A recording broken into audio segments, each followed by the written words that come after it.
The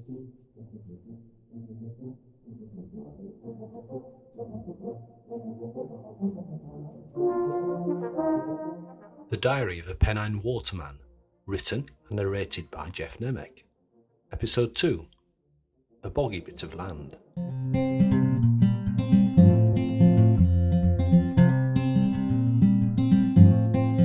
I could see that Mr. Lovelock didn't believe a word I was saying, as he had stubbornly opened the tap, filled a cup and handed it to his wife. Go on, Nora. Show this young man how you've been drinking twatter for now 40 years and you've never taken to your bed. Not even once.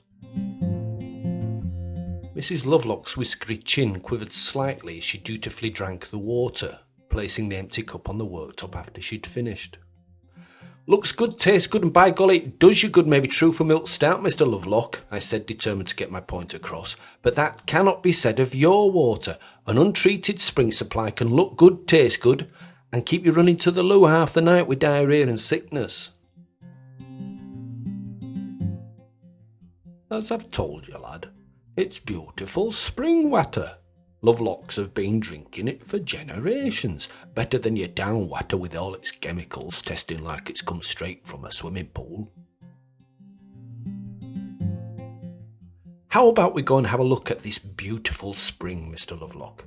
Maybe I can make a few suggestions about improving it, I said, walking to the door where my Wellington boots loyally stood at attention, waiting for me to slide my cold feet into them.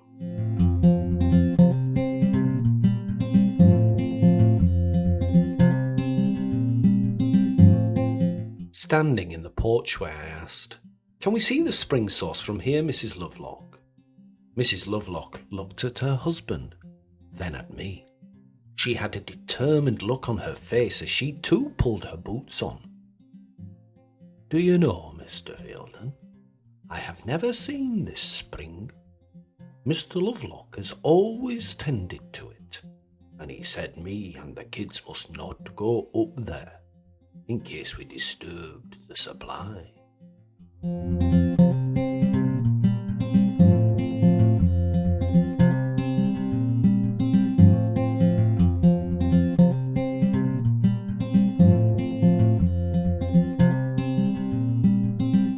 Muddy minutes later, we arrived at a patch of boggy land, surrounded by a fallen-down rotten wooden fence and bits of rusting barbed wire, randomly poking out of the long grass.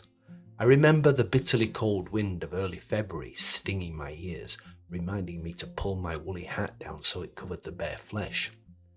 Standing in the centre of the boggy patch, Mrs. Lovelock looked around before she asked, "So, where is this beautiful spring, Mr. Fielden?"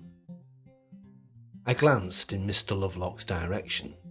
He was looking back down the hill towards their farmhouse, the light frost and the warm glow of orange light in the twilight making it look very warm and inviting. "If I'm not mistaken, Mrs. Lovelock," I said after looking over to her husband for confirmation, "I believe you are standing in it."